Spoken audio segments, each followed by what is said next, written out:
hidrógeno ionizada o protón. Entonces, la definición de pH es igual al menos logaritmo en base 10 de la concentración de protones. ¿Qué significa esto? Que cuando yo tenga más, creo que esto lo vamos a sacar. Cuando yo tenga más concentración de protones, voy a tener un pH menor. La variación técnica entre la concentración de protones y el pH no es directamente proporcional, porque como hablamos de efecto logarítmica, significa que una variación muy baja en la concentración de protones, estamos hablando de 0,00000 miligramos por litro, va a tener una variación de pH que puede llegar a ser significativa. Y el logaritmo se maneja en un rango muy estrecho de pH, es decir, nuestra variación compatible con la vida puede ir de 6,9, 6,11 ya es casi diría compatible con la vida, a 7,6 más o menos. O sea, el rango de pH en el cual nuestras enzimas pueden funcionar es muy, muy estrecho.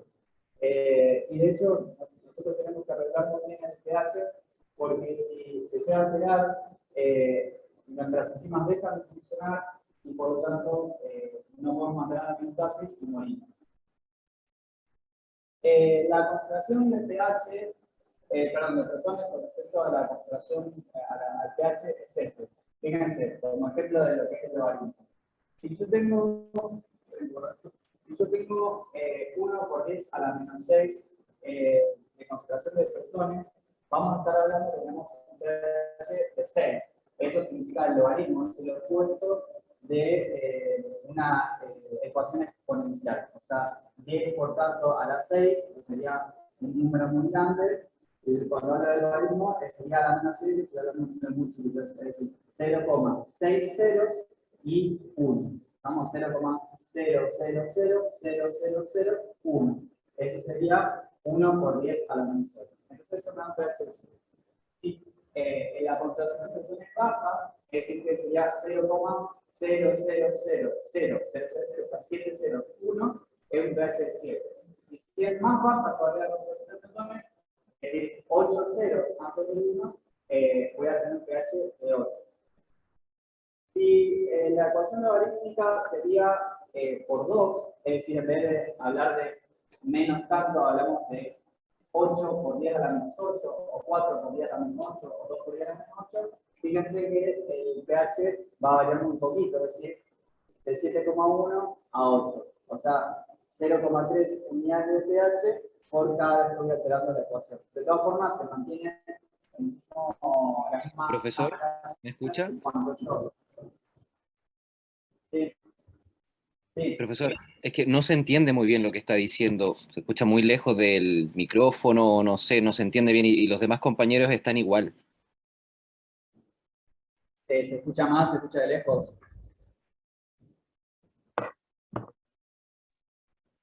Sí, se escucha mal. Hola. ¿Se escucha bajito? Por ahí se entiende un poco mejor, creo, cuando habló ahora último. Sí, porque estoy más cerca del micrófono. A ver si puedo aumentar la...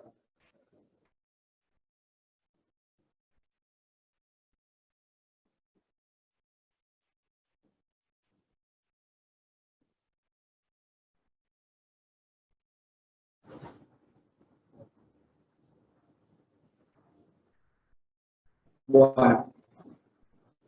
Entonces, si yo tengo un aumento de la concentración de protones, el pH va a ir disminuyendo y si bajo la concentración de protones, el pH va aumentando. Esta es más o menos la versión matemática para que entiendan un poquito de qué hablamos cuando hablamos de pH. Con respecto al pH y los amortiguadores, recordemos que los amortiguadores, que también se dice buffers, que lo van a conocer como buffers, van a variar en cada compartimiento. Y esto también va a tener que ver con el pH de cada compartimiento. Fíjense, por ejemplo, que las secreciones gástricas tienen un pH 0,7 porque gracias al ácido clorhídrico, donde no tengo prácticamente buffers. Los lisosomas también manejan un pH bastante ácido, que esto me va a permitir destruir las bacterias que yo voy a fagocitar, que es un pH 5,5. Y por ejemplo, el líquido pancreático segregado tiene un pH más bien alcalino de 8,1. La matriz mitocondrial, que es lo que está dentro de las mitocondrias, también tiene un pH ligeramente alcalino, 7,5. Pero más o menos el pH que nosotros manejamos en sangre, y que es lo que vamos a hablar principalmente, es el 7,4. ¿Vamos? Bueno, para entender un poco la fórmula química de cómo funcionan los buffers, tenemos que recordar que uno tiene acá arriba una ecuación química que puede ir tanto para la derecha como para la izquierda, que es que la combinación,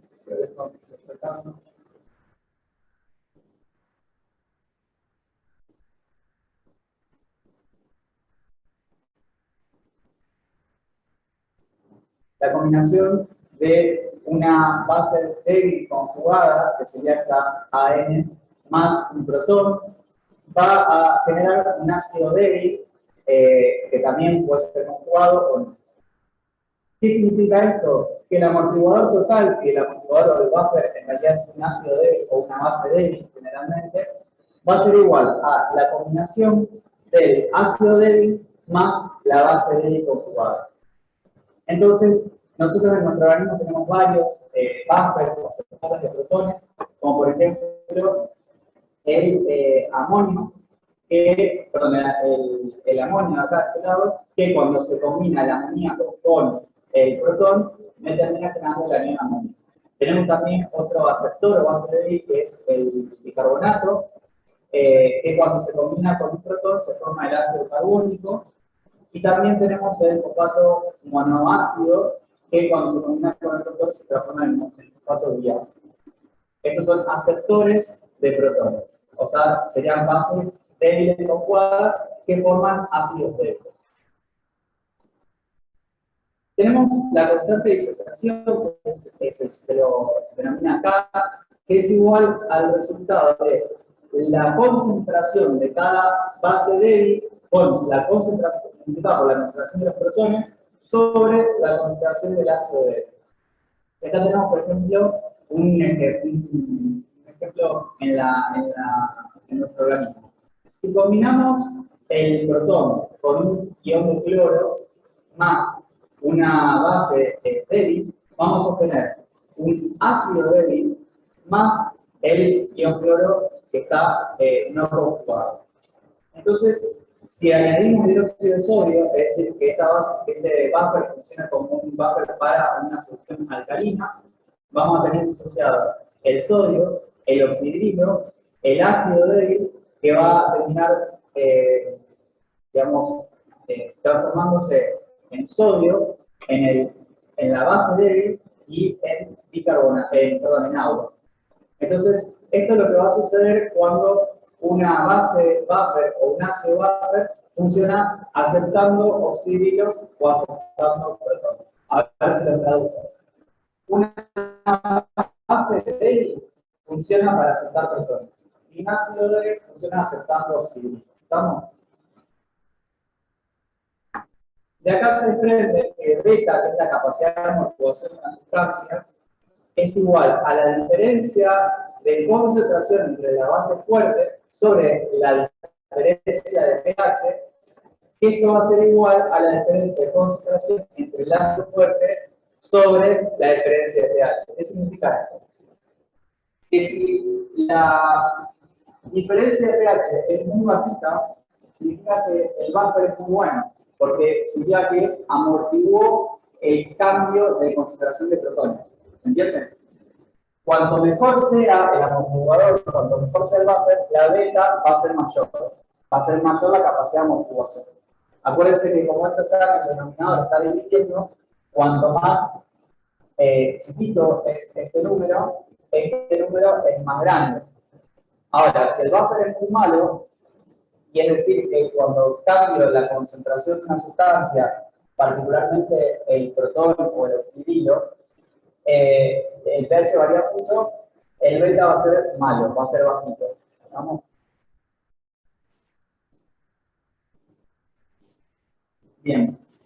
Y para esto tenemos que entender que el bicarbonato en nuestro organismo es el principal buffer que tenemos. Vamos a tener, de hecho, nuestro organismo dividida las bases buffer bicarbonato y las bases buffer no bicarbonato. O sea, todas las otras. Vamos a ver con el bicarbonato porque es, por excelencia, el que más nos va a generar alteraciones del estado CO2. La reacción química, que es muy lenta, de combinación de dióxido de carbono y agua, me forma el ácido carbónico. Y el ácido carbónico es tan inestable que no lo vamos a ver en el organismo, y lo vamos a ver todo el tiempo disociado en bicarbonato y protones. Y esta es una reacción que está todo el tiempo en equilibrio. Por lo tanto, como el ácido carbónico no lo podemos ver muy frecuentemente, vamos a ver generalmente esta cosa que es dióxido de carbono más agua, termina dando o a la inversa, protón más el dióxido de carbonato.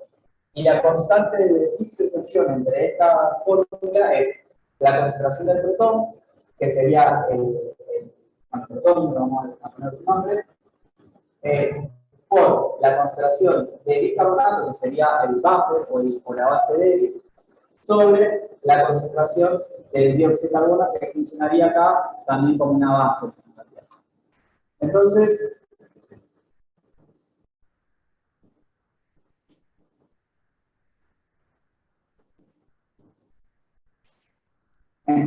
a ver, ahora, la ecuación de Henderson-Hasselbalch, que es esta, que es muy importante para entender de dónde sale esa ecuación, nos dice que si la constante de disociación de esto es concentración de protón por concentración de bicarbonato sobre la concentración de dióxido de carbono, que es lo que veníamos hablando antes, si yo quiero hablar del pH, es decir, digamos, el menos logaritmo de protones que voy a tener como resultado, lo que voy a tener que pasar el protón, o sea, la concentración de protón para este lado, o sea, para allá, y pasar la constante de disociación para acá. O puedo hacer al revés. ¿Cómo haría? A ver si se los hago en el pizarrón.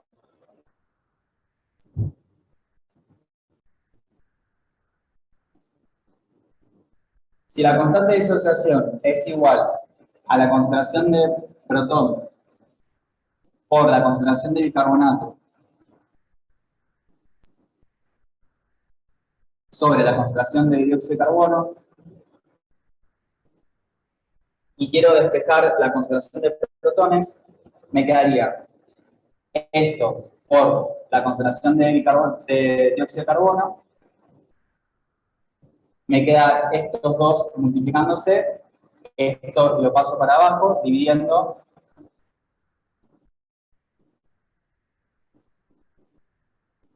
es igual a la concentración de protones.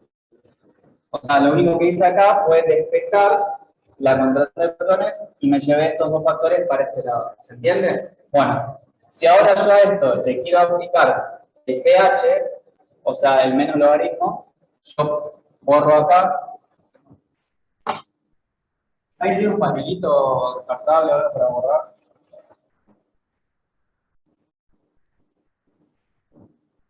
Gracias. Borro acá, aplico el pH y acá le aplico el pK. ¿Estamos? Entonces, esta es la fórmula que veo allá. Obviamente, como estamos aplicando el P también, acá hablamos de logaritmo. Entonces, el pH va a ser igual al pK por el logaritmo de la concentración de... Acá me quedo otra vez. Concentración de bicarbonato. Porque cuando aplico el logaritmo, tengo que invertir este por esto. O sea, lo tengo que invertir de abajo para arriba. Entonces me quedaría el logaritmo de HCO3 menos sobre la concentración de dióxido de carbono. O sea, de acá se desprende esta fórmula. Entonces, ¿qué me dice la fórmula de Henderson-Hasselbalch? Que el pH va a ser igual a la constante de disociación del ácido carbónico, que es 6,1. ¿Qué significa 6,1? Significa que con un pH de 6,1, concentración de agua y dióxido de carbono de un lado que de protones y bicarbonato del otro. Es decir, que la fórmula está en equilibrio. Eso significa la constante de disociación. Es decir, el pH en el cual queda en equilibrio la fórmula de un lado y del otro. O sea, si yo lo tomo como un sub y baja, cuando está perfectamente equilibrada, me va a dar eso.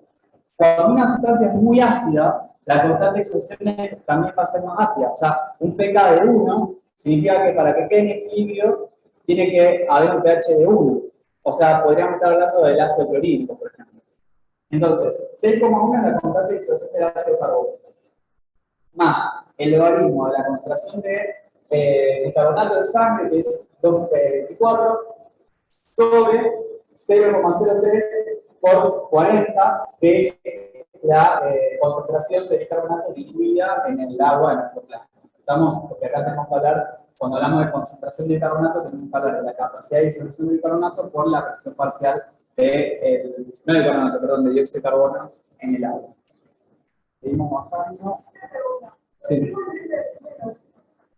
Porque aplicas el logaritmo. Cuando vos aplicas el logaritmo, el denominador tiene que pasar para arriba y el denominador para abajo. No. Bueno, entonces, ¿cuál va a ser la capacidad de amortiguación de un sistema cerrado? Sistema cerrado sería imaginando que no pudiéramos liberarnos del dióxido de carbono que vamos generando. Cada amortiguador tiene un pK determinado, que era lo que yo le decía que es el momento en donde queda en equilibrio. Y ese pK va a ser el lugar donde mejor sirva como amortiguador. ¿Estamos? Entonces, fíjense que la capacidad de amortiguación de la sustancia también va a depender del pH. ¿Estamos? Cuando el pH coincida con el pK, va a ser su mejor forma de amortiguador. Pero en nuestro organismo tenemos muchos amortiguadores, no solamente el bicarbonato. Entonces, si yo sumara todos los amortiguadores que tenemos, cada uno tiene un pK diferente, la capacidad de amortiguación es casi una constante, porque se van sumando. ¿Estamos? Entonces, en un pH natural, entre 6 y 8, la capacidad de amortiguación es casi una constante. No va a ir variando demasiado a medida que se multiplica el pH. Eso para entender cómo funciona el sistema cerrado. Pero en un sistema abierto, como nosotros podemos liberarnos del exceso de dióxido de carbono que tenemos, gracias a que el aparato respiratorio todo el tiempo está liberándonos del ácido del dióxido de carbono, nuestra capacidad de amortiguación va aumentando a medida que el pH aumenta.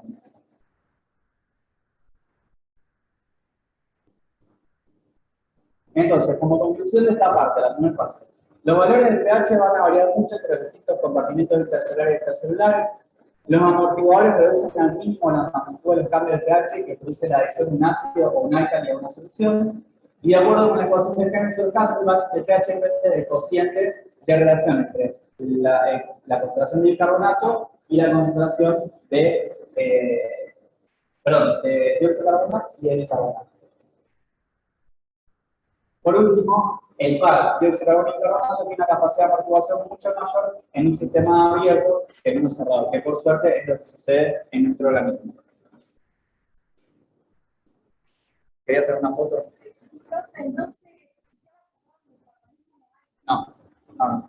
Como, o sea, hay, por ejemplo, dentro de una célula, pero sí también un sistema abierto, porque directamente el intercambio de dióxido de carbono entre una célula, cuando produce demasiado, a largo plazo lo puede eliminar por el aparato respiratorio. Entonces, con respecto a la química, se basa cuando el dióxido de carbono y el bicarbonato es el único baja. ¿Qué pasaría en esta situación? Nosotros vamos a tener muchísimos trastornos del estado de base que los van a ir viendo a medida que vayan avanzando la carrera, pero para entender digamos, la patología básica, vamos a tener una acidosis respiratoria, una alcalosis respiratoria, una acidosis metabólica o una alcalosis metabólica.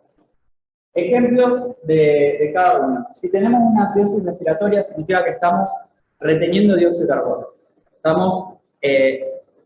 No podemos eliminar dióxido de carbono.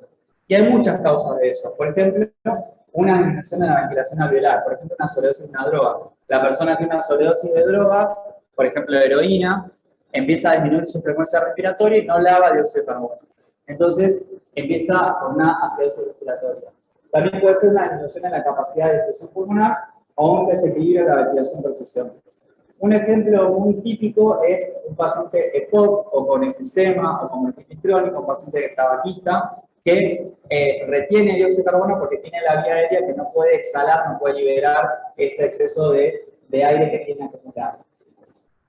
¿Qué cambios voy a tener? Voy a tener una disminución del pH, por eso dice acidosis, va a haber un aumento del bicarbonato por respuesta y un aumento del dióxido de carbono. La alcalosis respiratoria, la causa más frecuente se da en una persona con un ataque de pánico o una crisis de ansiedad, también se dice síndrome de la posta, que empieza a hiperventilar porque está muy ansiosa, empieza a respirar muy rápido, empieza a lavar dióxido de carbono. Esto va a hacer que la persona le baje el pH, suba el pH, baje el dióxido de carbono y también baje el bicarbonato. También sucede en una persona que está en mucha altura, que hiperventila porque tiene bajo oxígeno en el ambiente y esa hiperventilación va a terminar generando que lave también dióxido de carbono. Después tenemos la acidosis metabólica, que es por ganancia de ácido o pérdida de carbonato. Causas cetoacidosis diabéticas, acidosis lácticas, insuficiencia renal, pérdida de carbonato, por ejemplo, una diarrea muy importante, que debe tener disminución del pH, disminución del bicarbonato, y el dióxido de carbono prácticamente no va a cambiar. La alcalosis metabólica es cuando yo gano bicarbonato o pierdo ácido. Y esto generalmente puede darse por una persona que consume demasiado bicarbonato de sodio o pérdida de protones en tipo multitenso que todo el tiempo está eliminando ese clorhídrico y pierde protones que había generado inicialmente. Esto va a hacer que aumente el pH, aumente el bicarbonato y la presión de dióxido de carbono se mantenga prácticamente constante. Entonces, en ausencia de otros amortiguadores, el aumento del doble del dióxido de carbono va a hacer que el pH disminuya al 0,3, aunque casi no produce ningún cambio en el bicarbonato. Y en ausencia de otros amortiguadores, el aumento del doble del bicarbonato hace que el pH aumente al 0,3. Con respecto a la química ácido-base, cuando sí tenemos base buffer no bicarbonato, y acá nos acercamos a la realidad, para poder entender estos trastornos voy a tener que entender el diagrama de Davenport, que esto es la base de los desequilibrios ácido-base de nuestro organismo.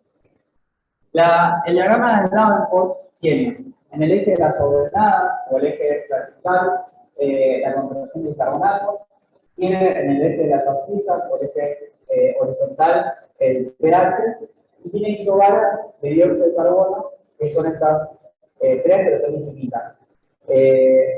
Donde la isobara más baja tiene una concentración de dióxido de carbono bajita y las varas más altas tienen una concentración de dióxido de carbono un poquito mayor. Ahora la pregunta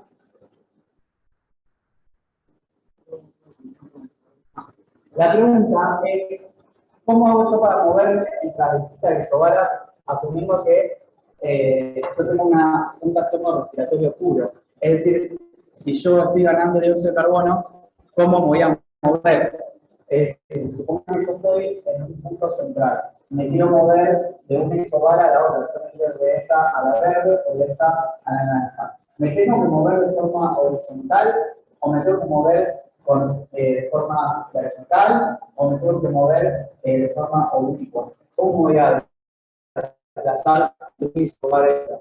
Entonces, fíjense esto.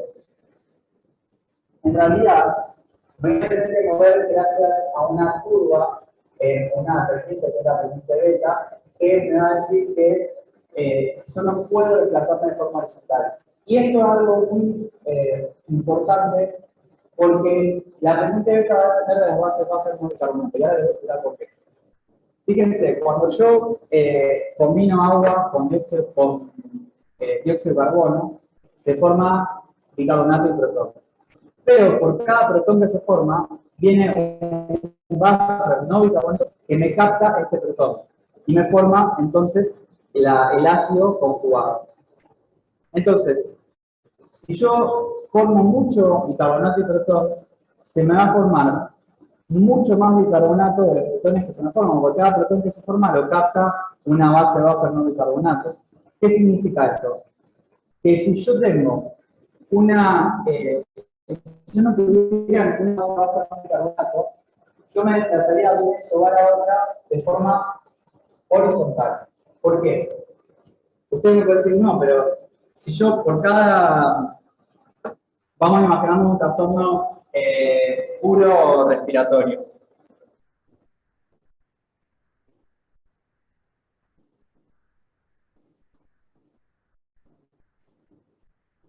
Este es el diagrama de Davenport. Yo tengo dióxido de carbono más agua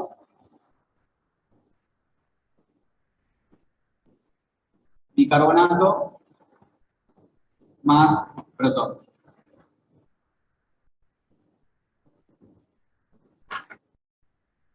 Si yo tengo un trastorno respiratorio puro, es decir, que yo estoy aumentando el dióxido de carbono, supónganse que tengo una acidosis respiratoria, yo voy a combinar el dióxido de carbono con el agua y voy a formar más bicarbonato y más protón.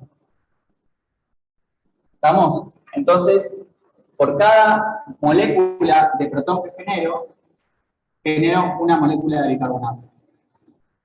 Entonces, si yo me desplazo entre la isobara, supongamos que esto es 7,4 de pH, y acá estamos en 24 de bicarbonato, que es lo normal.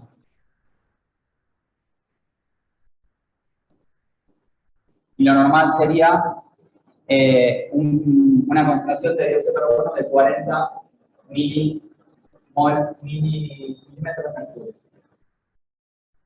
Si yo tengo un trastorno respiratorio puro y me quiero desplazar me quiero desplazar en la isobara que me genera una acidosis respiratoria, supongamos que aumentamos la concentración de dióxido de carbono de 40 a 80.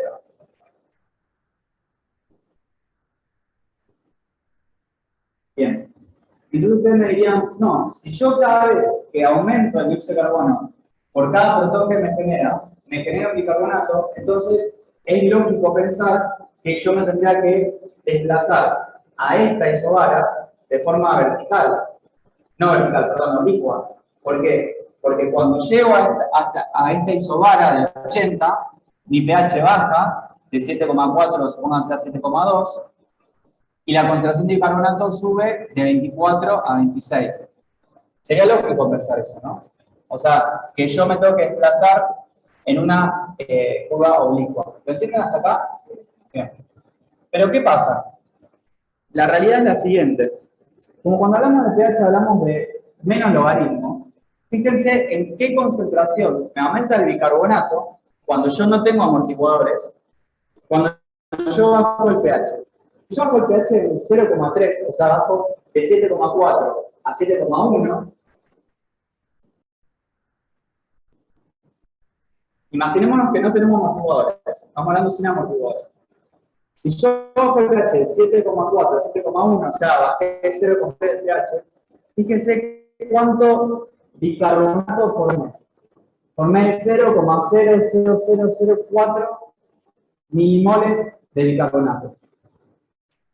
El cambio fraccional, la diferencia fraccional de protones va a ser 1,999997. Por lo tanto, la diferencia fraccional va a ser 1,000002 de entre la concentración de bicarbonato inicial con respecto a la concentración de bicarbonato final. Por lo tanto, el bicarbonato también me aumenta si yo no tuviera buffer, base buffer no bicarbonato, sería de 24 a 24,0000004. Entonces, si yo me voy de acá a esta isobara, me tendría que desplazar horizontalmente. O sea, acá vamos a hacer como que esta línea.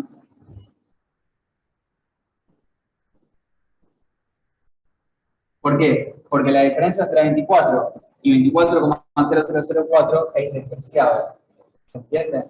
Entonces, no me afectaría absolutamente nada la inclinación de la curva. Por lo tanto, si yo no tuviera capacidad de amortiguación, si la concentración de los amortiguadores fuera igual a 0, me desplazo de forma horizontal a través de esta línea horizontal. ¿Se entiende? Bien. ¿Qué pasa? Como tenemos capacidad de amortiguación que es más o menos 25 beta, por cada protón que se forma, por cada protón que se forma, me lo capta la base de Buffer no bicarbonato, entonces voy a generar mucho más bicarbonato que protones. ¿Estamos? Porque como los que generé me los captó, se generan más. ¿Se entiende? Entonces, la pendiente real de desplazamiento va a ser esta.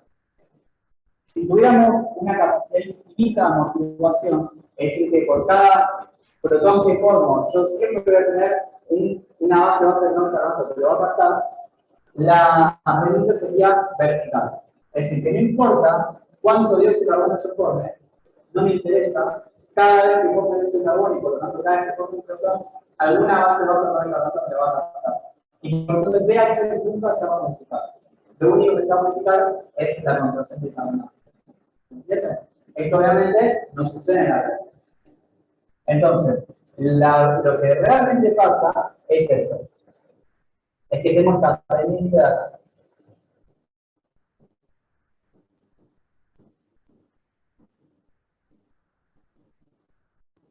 Entonces, de nuevo, repetimos. Si las bases Buffer no bicarbonato fueran igual a 0, el desplazamiento entre una isobara y otra sería horizontal. Si fuera infinito, sería vertical. La realidad es que es más o menos de 25 milimoles sobre pH, por lo tanto el desplazamiento entre una isobara de dióxido de carbono y otra isobara de dióxido de carbono es oblicuo y tiene esta inclinación. Ahora, ¿cómo me voy a desplazar en el diagrama de Davenport dependiendo de cada patología que voy a tener? Si yo tengo una acidosis respiratoria, como dijimos antes, arrancamos en un punto cero, en este lugar, y me voy a desplazar a la isobara de 80 milímetros de mercurio, o sea, voy a aumentar el dióxido de carbono y obviamente va a bajar el pH de 7,4 a 7,2. Siempre desplazándome por esta pendiente. Si por lo contrario tengo una alcalosis respiratoria, me desplazo de la isobara de 40 a la isobara de 20, siempre por esta pendiente. Ahora, si yo quiero compensar un trastorno, es decir, que yo arranco con una acidosis respiratoria y después le doy tiempo a mi riñón a que empiece a desembarazarse del exceso de protones o a retener bicarbonato, en un primer momento hago una acidosis respiratoria pura, me desplazo acá de una isobara a la otra, y después le digo a mi riñón de que excrete más cantidad de protones o retenga dióxido de carbono. Por lo tanto, si el trastorno respiratorio que tuve primario no se compensó, es decir, el trastorno respiratorio sigue mal, la persona sigue reteniendo dióxido de carbono, vamos a poner un paciente POC que no haga tratamiento, finalmente el riñón a largo plazo va a retener más bicarbonato, fíjense que el bicarbonato sigue subiendo hasta 38, y me permite volver a el pH original, que era 7,4. O sea, yo siempre lo que voy a buscar es compensar para volver a mi pH inicial. Si yo me fui a la izquierda, voy a buscar volver a la derecha. Pero no puedo desplazarme de una isobara a otra de dióxido de carbono, porque el trastorno respiratorio nunca lo compensé. ¿Se entiende? Entonces, estoy anclado, estoy obligado a desplazarme a través de este isobara. Aumenta, porque eso lo hace gracias al riñón. Vamos a ver otro ejemplo. Yo empiezo acá. Tengo una alcalosis respiratoria, es decir, me desplazo de esta isobara de 40 a 20, suponiendo una persona que tiene hiperventilación, hace una alcalosis respiratoria. Y lo que hace el riñón es empezar a excretar bicarbonato para volver al pH inicial. Vuelve, si me fui a la derecha, vuelve hacia la izquierda y trato de volver a 7,4.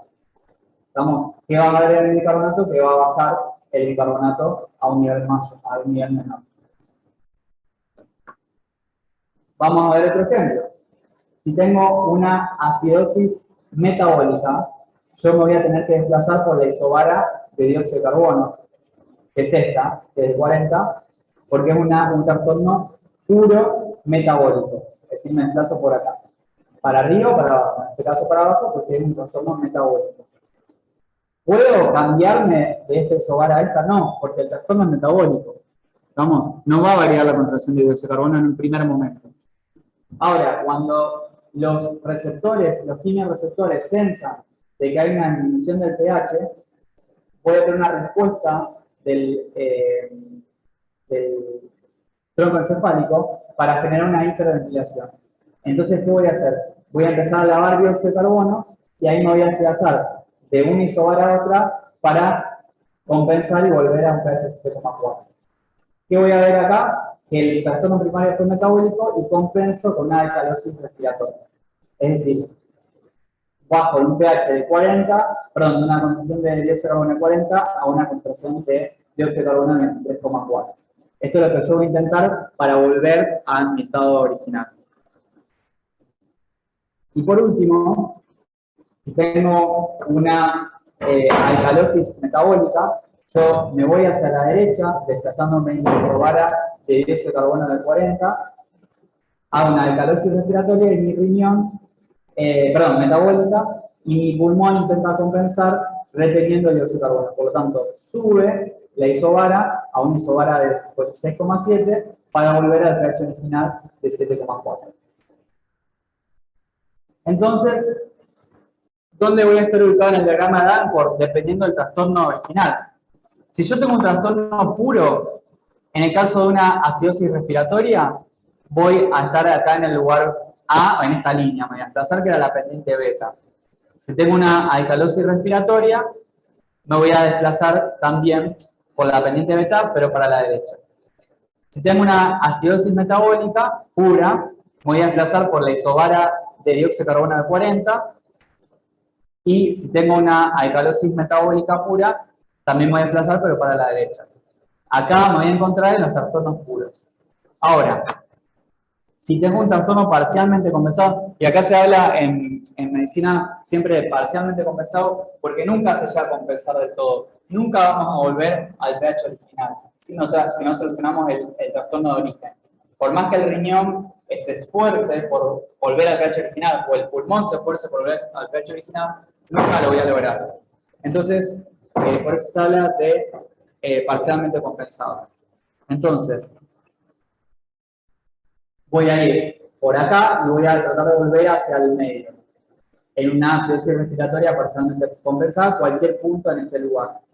En una alcalosis metabólica parcialmente compensada, lo mismo, me desarrollo para acá, por la isobara de dióxido de carbono, y trato de volver hacia la izquierda. Lo mismo pasa con la acidosis metabólica, lo mismo pasa con la alcalosis respiratoria. Si estuviera perfectamente compensado, que esto nunca pasa, estaríamos en este vertical, manteniendo el mismo pH que el original. Ahora, ¿qué pasa con los trastornos mixtos? ¿Qué pasa cuando yo tengo una acidosis respiratoria con una acidosis metabólica? Esto es muy importante porque son trastornos que llevan a la muerte muy rápido. Por ejemplo, una persona que tiene POC, que retiene dióxido de carbono y que agrega una insuficiencia renal y que hace que retenga protones. Esta persona tiene un riesgo de muerte inminente porque tiene los dos trastornos pujando para el mismo lado. O sea, tiene una acidosis respiratoria, por acá, acidosis respiratoria, más una acidosis metabólica. O sea, esta. Entonces, me viene todo para el lado y una pequeña variación en el dióxido de carbono y en la concentración de carbonato me puede generar una terrible variación de pH. Vamos a verlo acá en el pizarrón.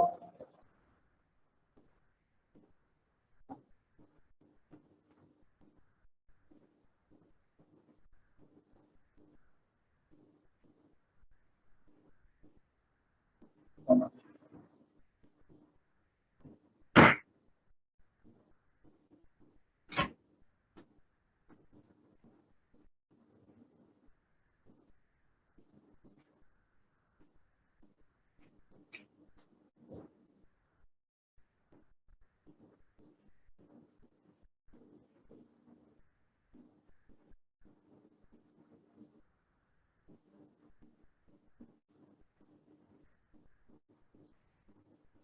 Fíjense, yo estoy en el punto inicial, acá. Si yo tengo una acidosis metabólica, es decir, que me desplazo por este isobara hacia acá, muy levemente. Y si a esto, acuérdense de la pendiente beta, si a esto le agrego una acidosis metabólica, perdón, respiratoria, o sea que me tengo que desplazar por esta pendiente para acá, muy poquito, yo voy a tener que, con un aumento muy leve del dióxido de carbono, o sea, porque yo estoy en este punto, un aumento muy leve del dióxido de carbono, supóngase de 40 a 45, y una disminución muy leve del bicarbonato, supóngase de 24 a 20, fíjense hasta dónde me fui con el pH. Me alejé todavía más de la línea media. Me fui a un pH capaz de 7,2. Entonces, cuando los dos trastornos buscan para el mismo lado, o sea, cuando hablamos de acidosis mixta o alcalosis mixta, son trastornos muy graves. ¿Estamos? Y yo voy a verlos en este lugar del diagrama básico. Siempre en esta parte o en esta parte. Fíjense en el ejemplo que yo les di, sería cuando hablo de un trastorno compensado, yo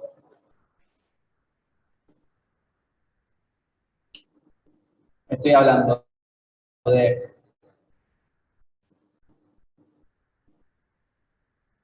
acidosis respiratoria compensada. Acá estoy hablando, o parcialmente compensado. Estoy hablando de alcalosis respiratoria,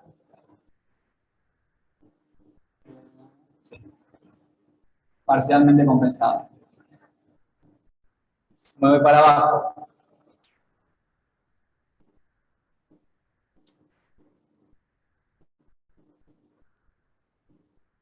Desplazándome por este isobara, acá estoy hablando de acidosis metabólica parcialmente compensada. Y si me voy para este lado, estaríamos hablando de alcalosis. No, esto sería así, perdón. También me equivoqué yo. Esto sería acidosis metabólica. Esto sería alcalosis metabólica. Y cuando hablamos de alcalosis respiratoria, estaríamos acá. Isobara.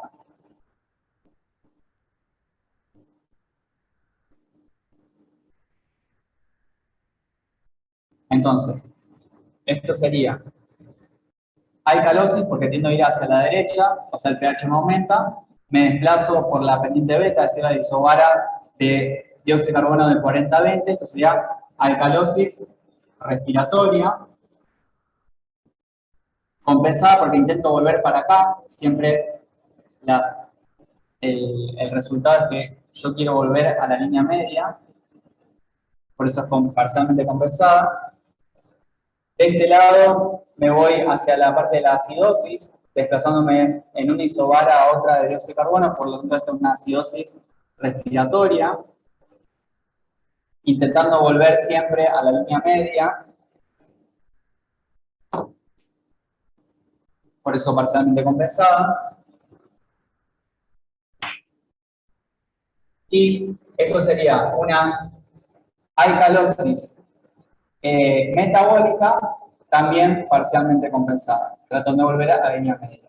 Y esto, una acidosis metabólica parcialmente compensada. Siempre la flechita tiene que ir hacia esta línea, que es la línea del pH de 7,4. Ahora, los trastornos, y eso es lo que van a ver en la gráfica allá. Los trastornos mixtos, como les dije antes, lo van a encontrar en esta parte. Fíjense el ejemplo que les di primero. Acidosis metabólica con un poquito de acidosis respiratoria. El trastorno mixto, vamos a ponerlo en verde,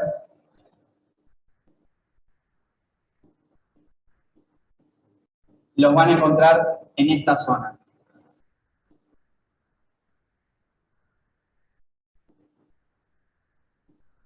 Estamos en esta partecita, van a encontrar estos trastornos. Y así se subdivide el diagrama de Danforth. Trastornos puros sobre la línea, acidosis respiratoria, alcalosis respiratoria, trastorno puro sobre la línea, acidosis metabólica, alcalosis metabólica, trastornos parcialmente compensados, todo por acá, acidosis metabólica parcialmente compensada, alcalosis metabólica parcialmente compensada, acidosis respiratoria parcialmente compensada, alcalosis respiratoria parcialmente compensada, acidosis mixta, alcalosis mixta. Entonces, ustedes, si les cuesta entender ácido-base, pueden hacer el diagrama por utilizarlo, ver el estado ácido-base consciente, que el estado ácido-base consciente, cuando ustedes tienen el laboratorio de estado ácido-base, se informa. Se informa así, supónganse que 7,45, 92, 40, 24, menos 1, 98. En algunos lugares se informa así el estado ácido-base. Esto es pH, esto es presión parcial de oxígeno, esto es presión parcial de dióxido de carbono, esto es concentración de bicarbonato, esto es exceso de bases y esto es saturación de oxígeno. Esto es cómo se informa en estado ácido-base. Entonces, ustedes ya saben el pH, el dióxido de carbono y el bicarbonato. Entonces, yo ya me puedo ubicar en el diagrama de Danforth. Pongo 745 acá, me ubico, lo voy acá.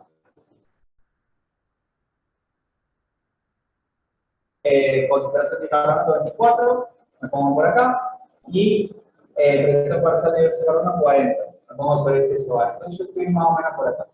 O sea, más o menos sabiendo un paciente, por ejemplo, de la qué patología podría llegar a tener. Sí. Claro. Ese sería el exceso de base.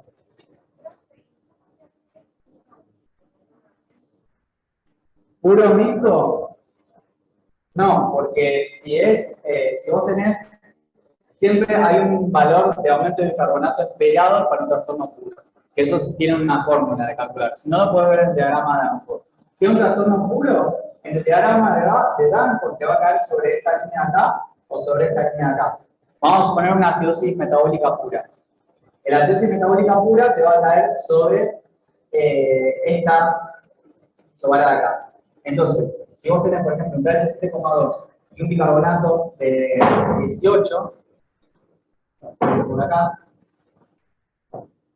y vos estás ubicado acá, vos ya sabés que es un trastorno puro, porque cae sobre la isobara de 40. ¿No? Ahora, siempre hay fórmulas que te dicen, y esto está en los libros, que en un trastorno puro vos podés esperar que el bicarbonato baje tanto en base a cuánto baja el pH. Es con fórmulas matemáticas. Que no sé si conviene que nos memoricen. Lo más importante, lo que buscamos como objetivo en la cátedra, es que entiendan el diagrama de Danforth y dónde se ubica. O sea, si vos me decís, ¿cómo distingo trastorno puro y no mixto? Tenés que saber dónde se ubica el diagrama de Danforth.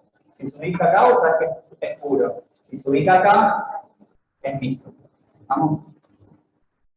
Bueno. Bueno, como conclusión, el diagrama de Danforth es una herramienta gráfica para interpretar los trastornos ácido-base en la sangre. La cantidad de bicarbonato que se forma cuando se mueven los trastornos ácido-base respiratorios aumenta con la pendiente beta de los base-buffer no bicarbonato. Y la adición de la eliminación de un ácido o una base con una presión constante de dióxido de carbono produce un trastorno ácido-base metabólico. Acá quedó cortado. No sé por qué. Pero bueno, acá lo que hice es al revés. Cuando tenemos trastornos metabólicos puros, la mayor contribución de la modificación al pH es gracias a la base de buffer no bicarbonato. La relación del pH del líquido intracelular. Acá hablamos recién de cómo se regula el pH en la sangre, ¿sí? A través de la alteración del dióxido de carbono, que ahora vamos a ver cómo se hace el riñón para retener o perder bases, pero también tenemos que hablar primero de cómo hace la célula para autorregularse. Tiene varios mecanismos. Ahí la respuesta es contrapuesta, o sea que cuando yo tengo, por ejemplo, una acidosis respiratoria del plasma, o sea que retengo dióxido de carbono y por lo tanto el pH va a bajar, esta disminución del pH extracelular y el aumento del dióxido de carbono va a generar dos respuestas. Por un lado, la disminución del pH extracelular va a inhibir los sistemas de extracción de ácido, es decir, que va a inhibir el contratransporte de sodio-bicarbonato, haciendo que no entre más bicarbonato dentro de la célula, y va a inhibir el contratransporte sodio-protón, haciendo que el protón quede adentro de la célula. Pero por el otro lado, va a estimular los sistemas de carga ácida que contribuyen a reducir el pH, es decir, que el contratransporte cloro-bicarbonato va a ser estimulado y por lo tanto el bicarbonato va a aumentar su transporte hacia afuera de la célula. ¿Qué pasa con el aumento del dióxido de carbono? Como el dióxido de carbono es permeable en la membrana plasmática, el aumento de la concentración extracelular va también a traducir en un aumento de la concentración intracelular. Y esto genera que el dióxido de carbono con el anión oxidrilo del agua se transforme en bicarbonato, y esto gracias a lo que no dije antes, que ustedes ya lo saben seguro, es que esta reacción entre dióxido de carbono y agua en bicarbonato y protón es una reacción muy lenta. Tiene que ser acelerada gracias a una enzima que se llama anidrasa carbónica. Eso es lo que me olvidé decir. Entonces esta anidrasa carbónica tipo 2, que es la que está dentro de la célula, va a catalizar la reacción para formar bicarbonato. Y esto hace que el exceso de bicarbonato por el exceso de dióxido de carbono se saca afuera de la célula. El aumento de los protones que se van a formar van a estimular a estos intercambiadores, haciendo que primero se inhiban y después se estimulen para sacar el exceso de protón hacia afuera de la célula. Y si lo vemos en una gráfica acá, tenemos acá arriba el pH extracelular, acá afuera del pH intracelular, ahí por debajo. Vemos que primero, si baja el pH extracelular, el pH intracelular baja también, activando los mecanismos que dijimos, estos mecanismos rojos. Pero después, finalmente, va a terminar haciendo que se compense gracias al periodo C, que es la estimulación de estos intercambiadores y la inhibición de este intercambiador.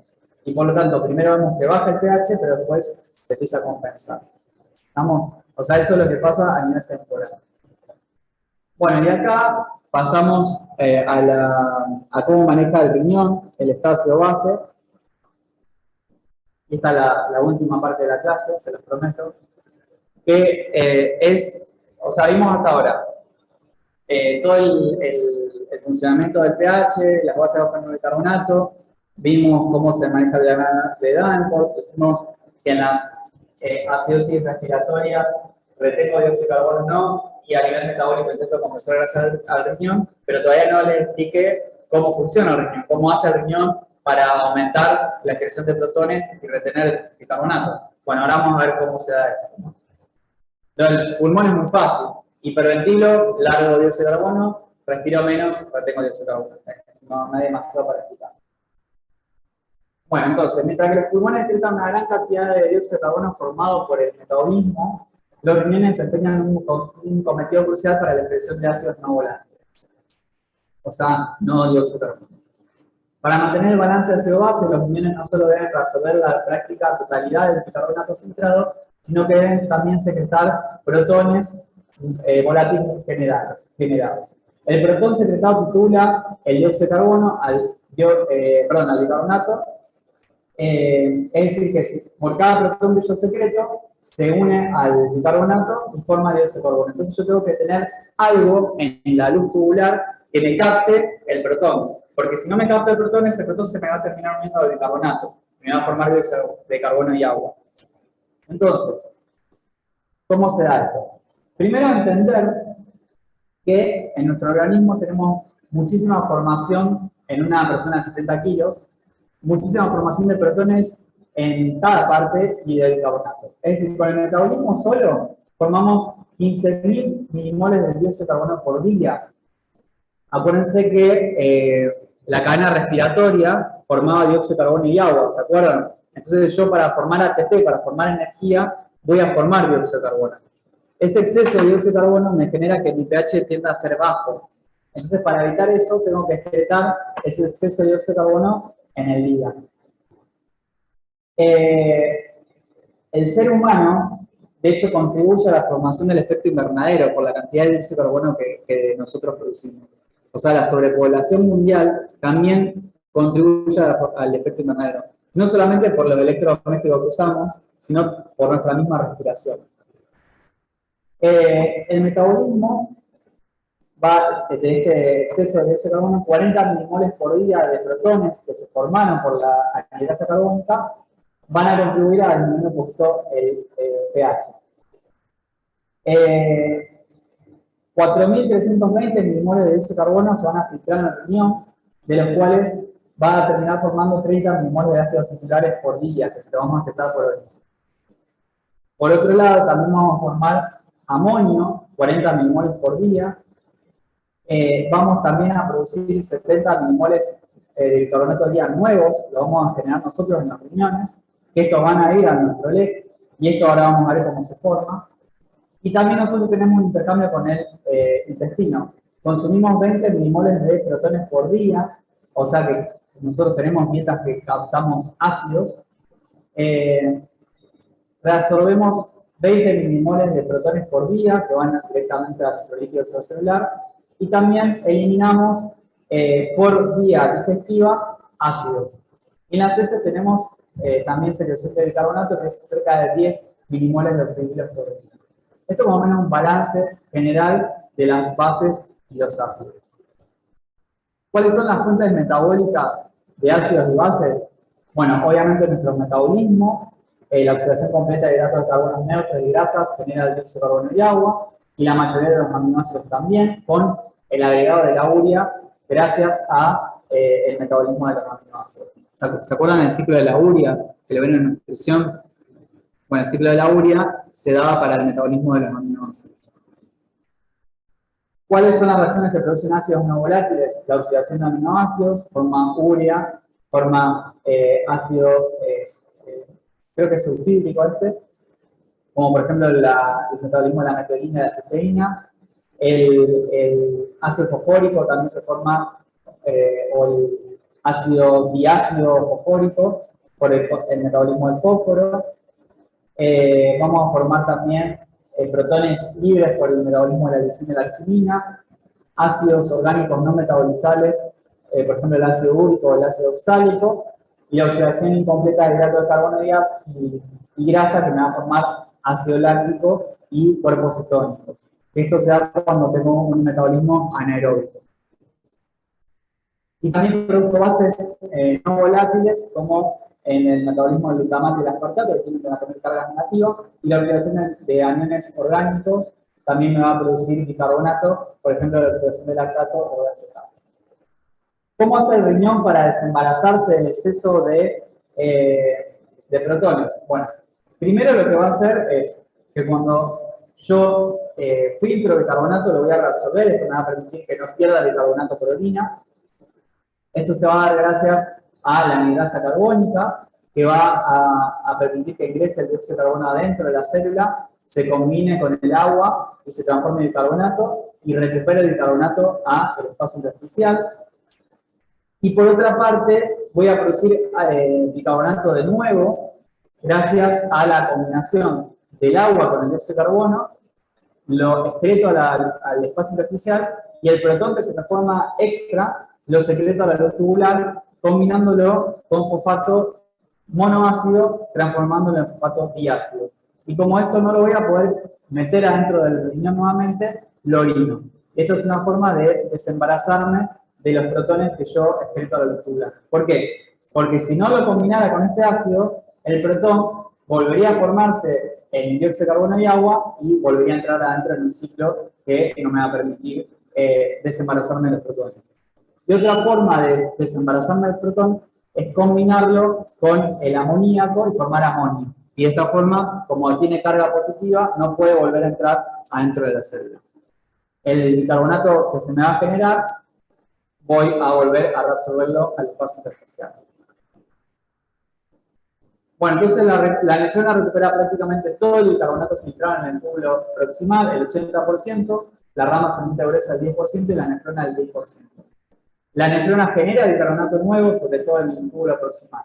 Esto es un concepto importante. A lo largo de toda la nefrona, vamos a ver que, como decíamos antes, el 80% reabsorbido del bicarbonato en el túbulo contorneado proximal, pero tenemos también una producción de novo en diferentes partes de la nefrona que me va a permitir reabsorber también más bicarbonato y producir nuevo bicarbonato. Y con respecto a la generación de nuevo, lo vamos a ver principalmente en los lugares donde se produce el amonio. Fíjense acá que cuando producimos amonio, también estamos generando bicarbonato nuevo. Esto se va a generar principalmente en el túbulo recto distal, perdón, en el túbulo recto proximal, en el asa de Henle y en el túbulo colector. Entonces, lo que habíamos dicho antes, que es repetitivo, ¿cómo regulo yo la secreción ácido renal? O sea, ¿cómo le digo yo al riñón secretar más ácido o retener más dióxido de carbono? O viceversa, secretar menos ácido y excretar más dióxido de carbono. Esto se va a dar gracias a que la acidosis respiratoria va a estimular la secreción renal de protones, como dijimos antes. Si yo retengo dióxido de carbono por un EPOC, le voy a decir al riñón excretar más cantidad de protones. La acidosis metabólica va a estimular la secreción proximal de protones y la producción de amonio. La alcalosis metabólica reduce la secreción proximal de protones e incluso puede provocar la secreción de bicarbonato en el túbulo contorneado distal. Y el aumento de la tasa de filtrado glomerular va a incrementar la llegada de bicarbonato a los túbulos, favoreciendo la reabsorción de bicarbonato.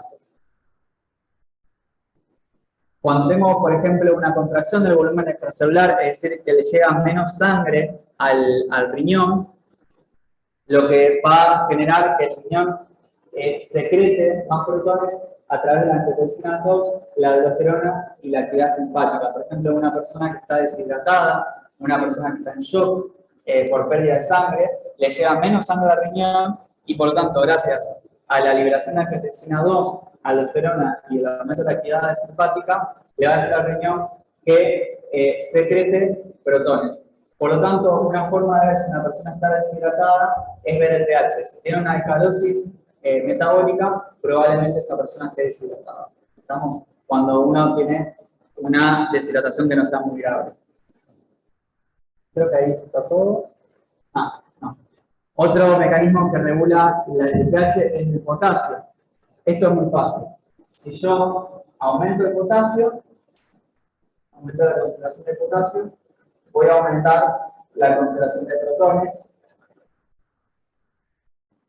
Por lo tanto, el pH va a bajar.